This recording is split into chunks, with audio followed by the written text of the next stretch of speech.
Bravo pour vos différents éléments de réponse. Et tout de suite, nous allons recevoir notre invité, témoin du jour. Son nom, Etienne Kouakou Bernard, dit... Je compte pas sur mon handicap pour aller manger. Je compte pas sur mon handicap pour aller rouler. Je compte pas sur mon handicap pour me faire pitié. Manoulé, Manouo, Manoulé.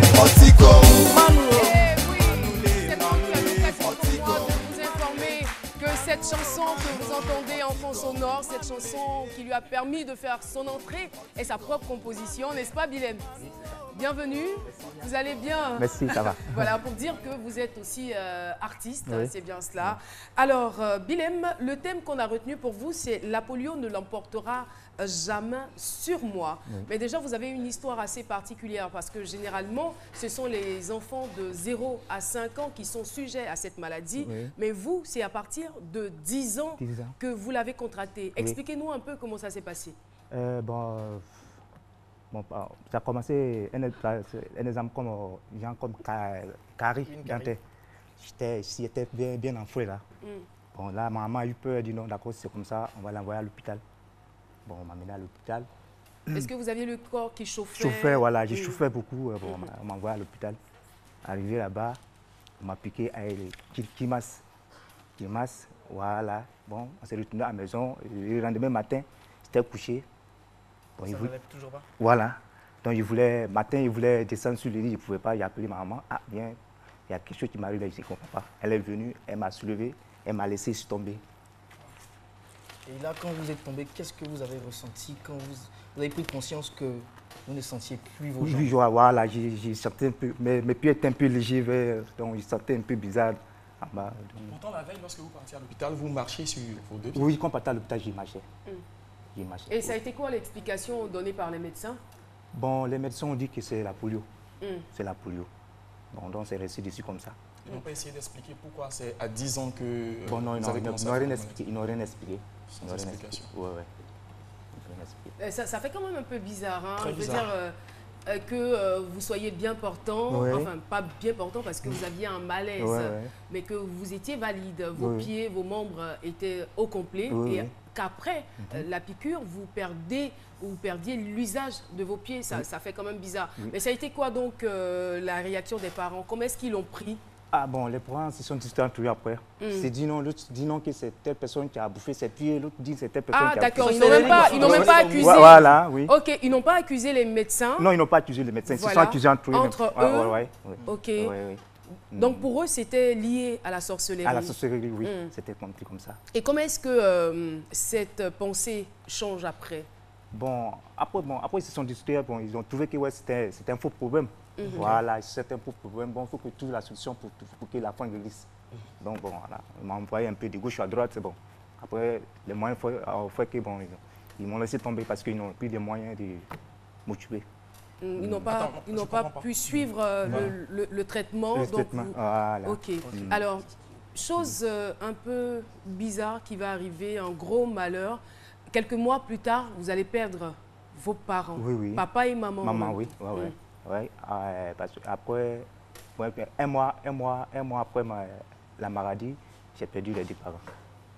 Juste un mois après la maladie? Un mois après la maladie, oui. Dans quelles conditions? Bon, maman, bon, elle souffrait de, comment on appelle, la maladie. Sinusite. Sinusite, merci, voilà, sinusite, ouais. Merci. Et le père? Le père, bon, lui, c'était la vieillesse, il était un peu âgé.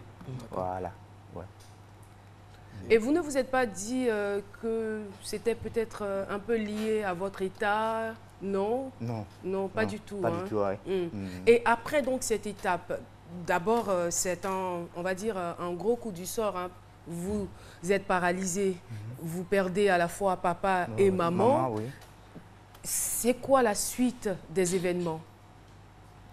Vous vous retrouvez seul, vous êtes encore un jeune enfant, vous n'avez que 10 ans. 10 ans, oui. En tout cas, vraiment, je suis resté à ma grand-mère maternelle.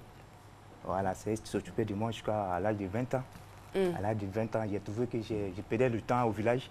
Donc, lui a demandé la route de rentrer un peu en ville. Parce qu'il voyait un peu, comment on appelle, il voyait un peu... La souffrance. Non, un talent à moi, il voyait un talent à moi et puis rester au village. ça va m'ennuyer, ça va m'enfermer. Donc, et vous étiez dans quel village? J'étais dans un petit village du département d'Ara. Voilà. Et c'était quoi le talent qui était en train de mourir en vous? Ok, bon, parce que bon, moi, depuis tout petit, j'ai décidé de chanter, d'être chanteur. D'accord. Voilà. Avant que vous ne fassiez la maladie? Oui, oui. C'est un rêve d'enfant. Voilà, un rêve d'enfant, voilà. Ouais.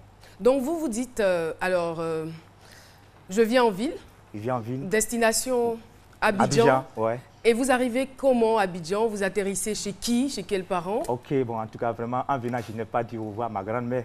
Un matin, je me suis levé comme ça, il dit, mais Abidjan. Mais c'est pas gentil, hein? Pardon? C'est pas gentil. Non, c'était pas gentil, mais il faut ça, parce que la vieille ne voulait pas. Elle voulait pas pourquoi? Elle ne voulait pas parce que je n'ai pas la force, je ne marche pas comme les autres, comment faire. Voilà. Donc elle se disait que vous aviez besoin d'assistance. Voilà, tu vois, non, elle ne voulait pas me laisser, mais il insistait. Je suis venu comme ça. Et vous connaissez quelqu'un chez qui descendre à Abidjan ou venir comme ça? Oh, bon, Dieu. Enfin Le bagage intellectuel est enfin tombé.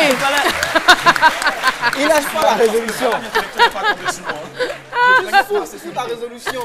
Le bagage intellectuel est enfin tombé. La question, la préoccupation était tellement lourde que... Voilà, vous savez c'est qui descend à Abidjan, vous venir comme ça, bon, Abidjan, nous aller. Bon, enfin, en venant, je ne connaissais pas Abidjan, c'est seulement je ne connaissais pas Abidjan.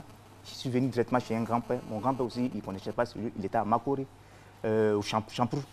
En venant, c'était un cousin, lui, il était ici avant chez lui. C'est lui qui m'a dit, donc, quand tu arrives à Djamé, tu empruntes un taxi de Makori, tu dis non, il descend à Makori au Champrou, au carrefour de Champrou. Dès que tu dis ça, tu prends tout droit le Champrou. Ça me rappelle des films et des histoires tu prends tout droit le Champrou, arrivé devant le Champrou, il y a un carrefour, tu tournes à ta gauche là, tu rentres. C'est comme ça, tout ça, j'ai marché jusqu'à rentrer, arriver chez lui au quartier, il a demandé après mon grand-père, on dit voilà, ça couvre, il a su rentrer directement. Bravo, vous avez fini par retrouver la tour de votre grand-père. Et comment est-ce que vous avez été accueilli par lui et toute la famille? En tout cas, vraiment, lui-même, il est très content de me voir. J'étais content même de me voir. Il ne croyait pas comment je suis pu arriver. C'était votre première fois? Oui, c'était ma première fois. Il me voyait en génie, quoi. Parce que, et après ça, vous évoluez comment? Je veux dire, c'est vrai que vous avez pour objectif de faire la musique. Est-ce qu'en dehors de la musique, il n'y avait pas autre chose? Je veux dire, un autre talent que vous exerciez là-bas au village? Bon, là-bas au village, quand j'étais au village, c'était seulement que la musique. Ah bon? D'accord. Ouais. Et la couture? La couture, c'est quand je suis arrivé à Abidjan. Bon, j'ai croisé un ami, on était ensemble, c'était un couturier, c'est un Anango. Bon, il dit, ah, mon ami, comme bon, toi tu fais rien pour moi, moi je suis un couturier, j'ai un atelier. Bon, viens t'apprendre en un mois, peut-être à ça, tu peux te défendre demain. Il a accepté, il est parti avec lui. On a commencé, il fait 4 ans, 5 ans avec lui. J'ai eu la main. Ça a travaillé lui-même, il m'a libéré. Il dit, bon d'accord, tu peux faire ce que tu veux. Maintenant, comme tu regardes, tu as déjà la main. Donc c'est dans ça. Il dit, bon, au lieu de me libérer, aller ailleurs, il préfère travailler ailleurs. On va vous arrêter un petit instant. Okay. Il y a quelques jours, j'ai eu le même problème, le même souci que vous. Mon micro était tombé dans mon t-shirt. Votre micro est tombé dans votre t-shirt. On va demander à Chef Hassan de venir vous aider. Ça arrive. Ne vous inquiétez pas, Chef Hassan va vous aider. J'aimerais bien savoir si travailler avec un couturier ou un tailleur. Parce qu'il y a des couturiers comme Éloi Sessou et il y a des tailleurs comme Dr Philo. Non, c'est forcément, puisqu'il n'avait pas de l'expérience, c'est forcément avec un tailleur. Hein. C'était avec un tailleur, n'est-ce pas? D'accord. On lui installe le micro. Merci beaucoup, Hassan. Merci, Hassan. Il y a encore le collier qui est... Applaudissez pour Hassan, notre chef de plateau, les gars. Voilà. Il ne faut pas toucher. Il ne faut pas toucher. Non, docteur Philo, c'est bon, ça va. Voilà, on peut s'entendre comme ça. Merci beaucoup. Alors, la question était relative au couturier. Boris voulait savoir si c'était un couturier ou un tailleur. Bon, non, c'est un couturier. Les tailleurs, ce sont des gars de taille, ceux qui taillent des fleurs. Docteur Philo. Moi, je veux savoir. Je veux savoir. Oui. Dites-moi, c'était quoi l'ambiance au travail pendant que vous appreniez à coudre? Si vous aviez des collègues, des gens avec qui vous apprenez tout, c'était quoi leur regard sur vous? Bon, au début, c'était un peu bizarre. Ben, les gens me voyaient un peu. Quand ils me déplacent, tout le monde a des yeux sur moi. Moi, je me sentais un peu gêné. Ouais, mais pas fini. Hein, par la langue, ils se sont habitués à moi. On est resté à une famille comme soudée.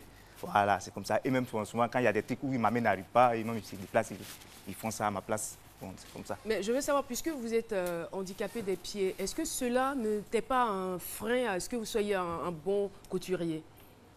Bon, en tout cas, c'est... Vous rencontrez quand même des difficultés, non? Si. Dans l'exercice de ce métier? Si. Bon, il y a des mouvements où je sais qu'ils m'amènent à repas, mais comme les collègues sont là, ils m'aident à faire. Voilà. Et c'était quel genre de machine? Parce qu'on a des machines, on avait des machines aussi à l'époque où on était obligé. Même maintenant, il y a toujours des machines où on utilise beaucoup les pieds. Oui. Avec des pédales. Ouais, moi, pour moi, c'était pédale, sous courant. D'accord. Voilà. Et pendant ce temps, puisque votre objectif en venant à Abidjan, c'était beaucoup plus par rapport à monnayer vos talents d'artiste, chanteur. Et là, est-ce que vous ne vous êtes pas dit, je suis en train d'abandonner mon rêve ou mon rêve est en train de mourir? Parce que c'est la raison fondamentale pour laquelle vous avez quitté le village. Oui. Alors? Non, parce que bon, je me suis dit non, comme bon, je ne pouvais pas aller directement dans la musique, il faut passer à côté d'abord pour arriver. Parce que je ne pouvais pas m'asseoir, attendre seulement que la musique. Donc vous disiez que la couture serait un tremplin pour que vous fassiez la musique. La musique, comme ça, ouais. Et vous autoproduisez un jour, pareil, c'est comme ça, généralement, les artistes s'autoproduisent d'abord avant d'avoir un producteur.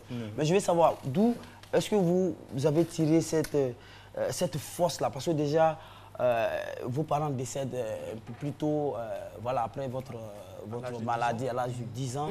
Maintenant, vous venez, vous vivez avec votre grand-mère. C'est plusieurs chocs en même temps. Ouais, votre grand-mère qui refuse à ce que vous veniez à l'aventure, tout ça là. Vous venez à Abidjan, vous persistez dans ce que vous voulez faire. La force vient d'où? Parce qu'il y a généralement des personnes qui sont dans ces pareils cas-là, ils ont toujours l'affection des parents, des gens à côté pour les encourager, mais vous n'aviez pas ça. Frères et sœurs. En tout cas, moi, la force, c'était la foi. Il y avait vraiment la foi. Tu vois, voilà, vous avez enlevé cette foi-là? Hein? En tout cas, vraiment, c'est venu par Dieu, c'est seulement. C'est venu par Dieu.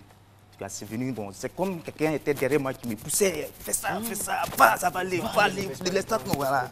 Il voyait ça en face. Ça vous poussait même? Oui, il me poussait, ne te laisse pas, va aller, ça va aller. Donc je suis resté dedans comme ça. Vas-y. Ça vous poussait pour vous? Donc du village à Abidjan, c'est ça qui vous a poussé, vous avez pris le camion pour venir?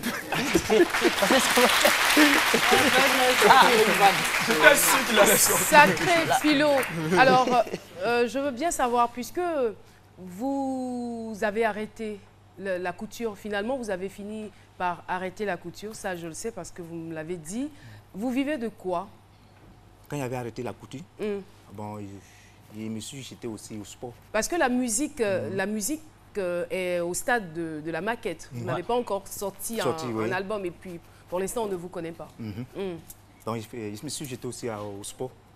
Dans mon quartier, il y avait un monsieur qui s'appelait Abbas, qui était l'entraîneur de handisport. Donc, comme on était dans le même quartier, il m'a vu un matin, il m'a appelé. Il dit, mon petit, viens ici, je vais te proposer quelque chose qui t'intéresse. On continue ensemble. Il dit, ok, il n'y a pas de problème. Donc, il m'a dit, je suis un entraîneur. Il était professeur à l'INGS. Il dit, je suis un entraîneur de handisport à l'équipe nationale. Donc, je vais te mettre dedans. On va commencer à travailler ensemble. Il dit, ok, il n'y a pas de problème. C'était en 2000. Donc, il m'a envoyé. On a commencé à travailler ensemble. Vous êtes tourné vers quel sport? Au début, il jouait le basket. Le basket en fauteuil roulant. Ça se passait bien? Ça se passait bien. Ouais. Donc, première année où il a commencé, il y a eu une compétition.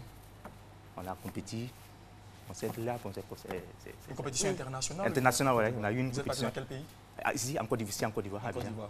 En 2000, ouais. Et votre projet concernant la musique? Bah le projet de la musique, il est à quel stade? Non, c'était encore toujours devant. Il y a mon espoir était toujours là-dessus. Oui.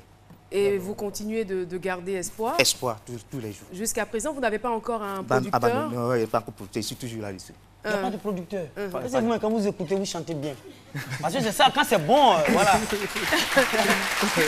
Vous chantez bien. Je vous rappelle le thème, la polio ne l'emportera jamais sur moi. Et tout le long de cette émission, de cet entretien, il nous a expliqué qu'effectivement, la polio n'est pas considérée comme un handicap pour lui parce qu'il se débrouille, il arrive à exercer certaines activités pour vivre et pour survivre. Mais justement, puisque vous êtes à la recherche d'un producteur, sait-on jamais, nous, on peut vous offrir quand même une chance. Oui.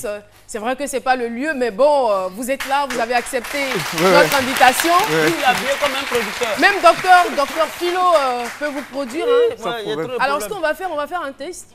On va vous écouter pour voir si vous avez une bonne voix. Ça peut aller? Le producteur vous prend note. 1, 2, 3, c'est parti. Je compte jamais sur mon handicap pour me faire pitié, oh, c'est vrai. Je compte pas sur mon handicap pour me faire pitié, oh, c'est vrai. Je compte pas sur mon handicap pour me faire pitié, oh.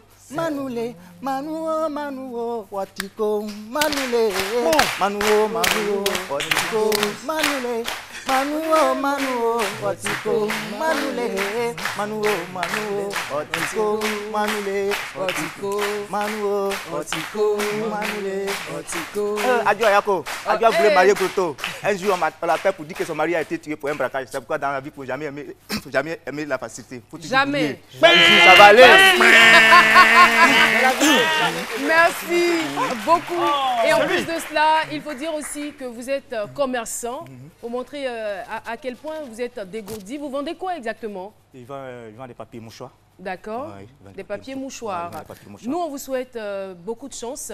Alors, il y a forcément des personnes qui sont dans la même situation que vous, qui vous regardent, qu'on retrouve très souvent aux abords des routes.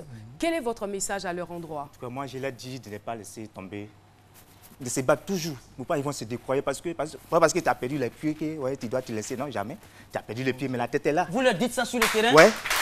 Tu as perdu les pieds, la tête est là. Aujourd'hui, je donne un exemple. Les Blancs fabriquent des voitures, des avions, c'est pas les pieds. Non, je veux dire, est-ce que vous leur avez déjà dit ça sur le terrain? Quelle a été leur réaction vis-à-vis? Vis-à-vis quand ils les voient? Oui, quand vous leur dites ça. Ah bon, en tout cas, d'autres ont gros cœur, hein. Quand il n'est pas là, il était garant. Hein. T'es garant? T'es garant même. T'es bien, toi t'as réussi. Mais comment vous faites pour poursuivre les gens qui vont avec vos papiers mouchoirs sans payer? Pardon? Comment vous faites pour poursuivre les gens qui vont avec vos papiers? Non, moi j'ai un coin qui est issu des calés, il ne bouge pas.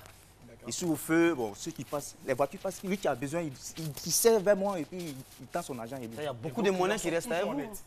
En tout cas, oui. Ok, d'accord. Merci beaucoup. Bilems, c'est bien cela, votre nom d'artiste, Etienne Kouakou. Bernard, en tout cas, merci pour ce témoignage très enrichissant. Nous mettrons tous les bagages en œuvre. Et bien évidemment, il est donc important de dire aux parents de vacciner les enfants parce que pour l'instant, on n'a pas encore de traitement. Donc la prévention est le seul moyen d'éradiquer la maladie. Philo l'a dit, il y a beaucoup de pays qui ont réussi et puis la technologie, étant donné que la médecine a évolué de plus en plus, on arrive à éradiquer la maladie, mais pour l'instant, il faut absolument faire vacciner les enfants. Voilà. Il y a aussi des gouttes, n'est-ce pas? Alors, Etienne, merci encore. On a déjà terminé avec vous. Okay. On a un autre invité qui n'est pas pour l'instant sur le plateau, mais qui est dans les environs. Il est percussionniste, il est chercheur, il est aussi écrivain. On aura l'occasion de le découvrir et de voir tout ce qu'il est capable de faire. Fin donc de cette première partie. On va aller pour la pub et puis rendez-vous dans quelques petits instants.